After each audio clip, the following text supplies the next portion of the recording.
ছোটবেলায় ভাবতাম বড়দের জীবন বুঝি কতই না সুন্দর।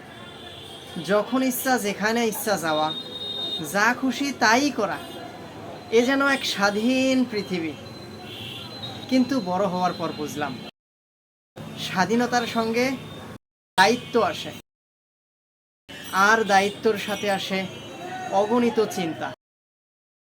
এমন দিনও আসে শান্তির ঘুমটাও ভাগ্যে জোটে না।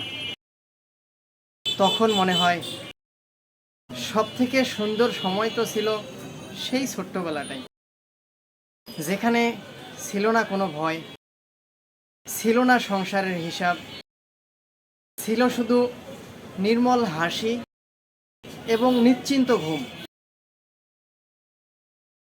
তাই মালিকের দরবারে আজ একটা দোয়া করি, হে আল্লাহ, এ দুনিয়ার যাবতীয় কষ্ট দুঃখগুলো আমাদের গুনাহ মাফের ওসিলা হিসাবে কবুল করেন, এবং এ দুনিয়া শেষে আমাদের এমন শান্তির জীবন দান করুন যেখানে থাকবে না কোনো দুঃখ, থাকবে না কোনো কষ্ট, থাকবে শুধু চিরকাল সুখ আর শান্তি।